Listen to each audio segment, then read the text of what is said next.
Hello, Leo singles! Kamusta kayo guys? Mag-read tayo ng cards para sa inyo, mga single na Leo sign.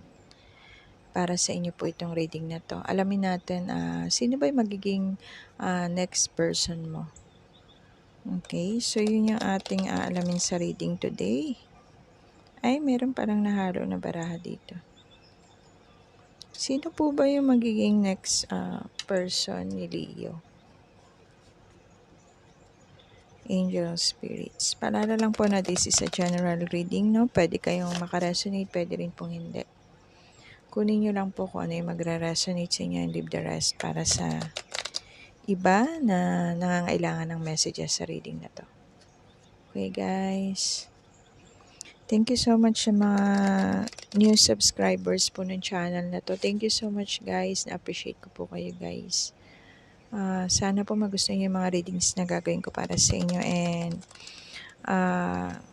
para po dun sa mga cross-watcher, please consider subscribe guys para ma-notify po kayo sa mga susunod na readings ko para sa inyo. And meron po ako meron po ako reading every week and meron akong reading na past, present, future. Baka interesado kayo sa mga ganong klase ng reading. Yung aalamin natin kung ano yung mangyayari sa future, ganon. Pwede natin masilip sa cards guys. Okay, so yun lang po. Maraming salamat. Thank you so much guys. So mag-start na tayo. Anong klaseng tao ba yung next na magiging person ni Leo? Leo na single, yung wala pang kapareha. Angel Spirits, anong klaseng tao po ba yung magiging next person ni Leo? Okay, yung magiging next person ni Leo okay. Medyo siguro yung person na to marami siyang choices o baka mahilig to sa kumbaga parang mahilig sa babae, mahilig sa lalaki na guys. Maraming choices tong person na to and yung isip niya hindi siya yung kagaya ng iba na pag nagdesisyon yun na pabago-bago or hindi siya makapag-decide ng hindi siya marunong magdesisyon ng isang desisyon lang. Kumbaga, madalas siyang nalilito. Okay? Kasi nga, yung person na to maraming choices eh. Guys. So, may person na darating sa inyo na may ganong klase ng character, no? Marami siyang pinagpipilian, guys. Baka isa kayo doon. So, next, Page of Wands. Page of Wands naman po is someone na ano to guys, adventurer. Mahilig sa adventure and masayahin to I feel kasi feeling excited to laging tong person na to eh. And yun nga, cheerfulness, kaya masayahin tong person na to. Very energetic guys. Ano siya guys, parang extrovert. Mahilig siya sa gumala yung person na to. What else? Ano pa pong klase ng tao yung magiging next person ni Leo? Uy, 10 of Cups. Mapagmahal tong person na to and masayahin lang siya. Na guys, and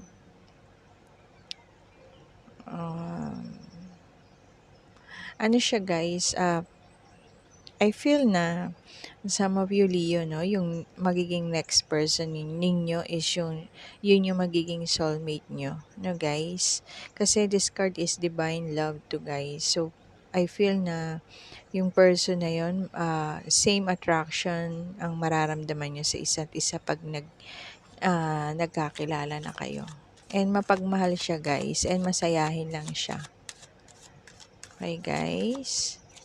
And yung person na to may kumbaga peaceful lang siya, tahimik na klase ng tao. Na guys. So merong ganong klase ng tao dito, no? Kung merong mahilig sa adventure, mahilig sa galaan, merong person na may pagkamatahimik lang siya. Pero masayahin din siya. Okay, what else? Ano pa pong ugali, pagkatao, yung mamimit ni Leo? Okay. King of Pentacles is someone na may pagka-abundance na yung ano nito guys, yung buhay niya, no? Very abundance, masagana na yung pamumuhay nito. May pagka-faithful siya guys. Faithful, very ambitious, kind, and mapagprotekta tong person na to. Okay, magaling siya sa business. Good provider siya. Siguro kung single pa yan, baka lahat ng kailangan ng magulang, mga kapatid niya, pinoprovide niya, no? Binibigay niya. And kung yun, ganong klase siyang tao, no? Very sensual and mapagkakatiwalaan. Okay, guys? And then next, King of Swords. Someone na mapag-control, okay? So, mapag-control tong person na to, and yung person na to pag kinausap mo, gusto niya yung straight to the point. Yung ayaw niya ng paligoy-ligoy. Kumbaga may pagka-stricto, and ano lang, focus lang siya kung ano yung mga vision in life. Naka-focus lang siya doon, guys. Kasi gusto niya maging successful sa balang araw. So, ganong klase yung ugali ni King of Swords. Okay, and then, Two of Pentacles. Okay. Someone na, ito yung person naman na mapamaraan. So, pagdating naman sa, halimbawa, naghirap siya, okay? Kaya niyang mamaluktot. Okay guys, itong person na to. Very flexible and mapamaraan siyang klase ng tao, no? And magaling to magbalanse ng kanyang mga resources. O magaling siya mag-budget ng kanyang mga kaperahan. Magaling humawak ng pera. Guys. What else?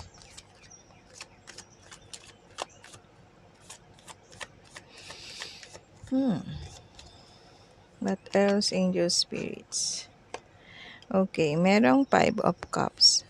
Five of Cups naman is someone na malungkot, no? So, meron kayong mamimit na person na nakakaranas ng lungkot. Parang nagluluksa. Maybe, siguro tong person na to galing siya sa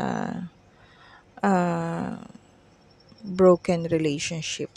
Tong person na to. So, merong darating sa inyo na pwedeng ganong klase yung kanyang, ugali or inaasal. May pagkamalungkot.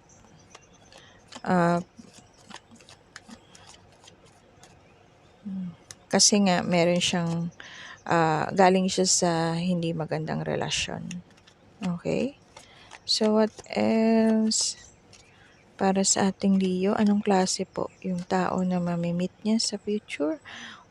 May pagka matatag yung person na may person na darating sa inyo na very confidence, meron siyang self-belief, meron siyang self-respect,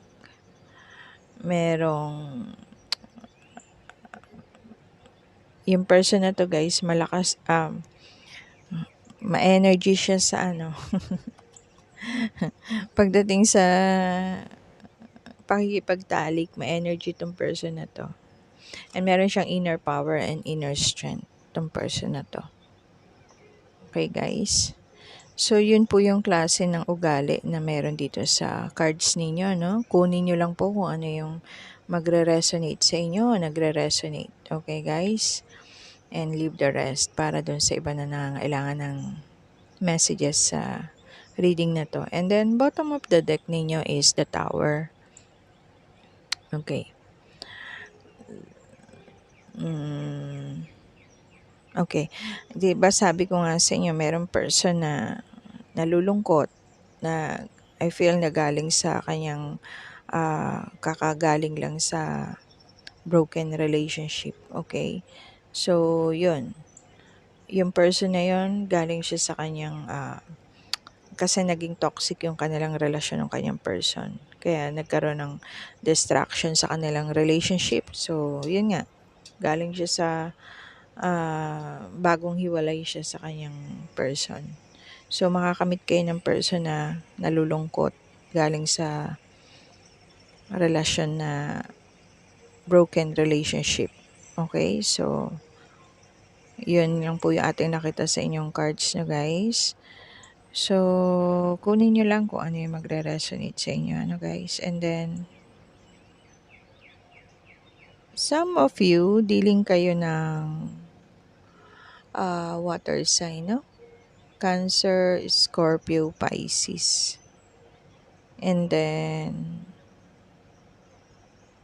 pwede rin pong, earth sign, Virgo, Taurus, and Capricorn, yung person na mamimit ninyo. Okay, guys? And pwedeng Aries din. Okay. So, ano ba ang trabaho ng person na mamimit ni Leo na single? Ano po ba ang trabaho ng person na mamimit ni Leo? Angel spirits. So, pwedeng computer graphics yung trabaho ng person na yan, no? Magaling siya sa mga special effect, artist, and animator. No, guys, yung trabaho ng person na mamimit nyo. And then, pwede ring mekaniko. Okay, guys. May pagka-mekaniko. Pwede rin ganon. Yung work ng person na mamimit nyo. And then, pwede rin siya sa search and rescue, firefighter, paramedics, o di kaya lifeguard. Yun yung trabaho ng person na mamimit nyo. Then, what else?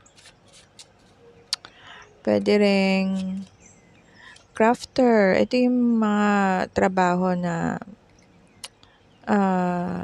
create functional or decorative objects by hand using a variety of methods and materials. Crafter na, guys. And then, pwede ring writing. Columnist, author, or copywriter. Yun yung trabaho niya. Pwede ring caregiver yung work ng person na mamimit nyo. Nag-aalaga siya ng childcare, home attendant, resident advisor, or di kaya nursing aid na, guys. And then, next person na mamimit ni Leo. Okay, pwede ring tattoo artist, guys. Kaya niyang mag-create and design images to place on a specific area of the body. A tattoo artist. No, guys. So, yun lang yung ating nakitang mga pwedeng possible na trabaho nung mamimit ninyo, no, guys, mga Leo na single. So, check natin. Ano ba ang physical appearance ng mamimit ni Leo? Anong klase bang tao? Ay, ano ba yung physical appearance ng mamimit ni Leo sa kanyang next future partner? Pwedeng long chin, guys. Long chin. May pagka mahaba yung kanyang baba. Pwedeng facial hair. Meron siyang balbas, no, guys. Balbas, bigote. Guys, and then, may pagkamalaking tao, plus size. What else? Pwedeng, short hair naman, guys. Short hair yung mamimit nyo na person. Pwedeng, may kulay yung buhok niya guys, dyed hair. And then, pwedeng, athletic build. Okay. Athletic ang pangangatawan no guys. And then, pwedeng, younger than you guys. Younger than you. And then, pwedeng, busty chest. Malaki ang dibdib. Malaki ang hinaharap. And then, average height na guys. Yan. So, yun lang yung physical appearance na nakita natin para sa next partner or future partner ni Leo, no? So, mag-pull tayo. Ay, ang tanong, kailan ba? Kailan ba mamimit ni Leo yung person? Okay, kailan po ba mamimit ni Leo yung person niya na yun? Kailan po ba mamimit ni Leo? Kailan po mamimit ni Leo? Oh guys, sabi dito, in the near future. So, yun lang. Magkuha tayo ng letters and numbers. Baka mag-resonate dito yung initials ng person na mamimit ninyo and yung kanyang birthday mo, and pwedeng petsa ng nagkakilala kayo, no? Kasi wala pa naman kayong anniversary ng tao na to. Wala pa kayong anniversary. So, pwedeng yung petsa, no? Meron kayong 20, 27, 22. So, yun lang yung numbers, and letter F, letter B, letter W, and letter O. Baka mag-resonate yung initials ng person na yon, yung makikilala ninyo, and then yung numbers, yung date of birthday ninyo na guys. Date na nagkakilala kayo. So, yun lang po muna guys para sa mga Leo sign. See you next reading guys. Hope na nagustuhan niyo yung reading natin, and ayun, ingat-ingat kayo guys. Have a nice day and blessed be. Thank you so much guys for watching here. Thank you. Bye for now. Have a nice day and blessed be. Thank you. Love yourself first.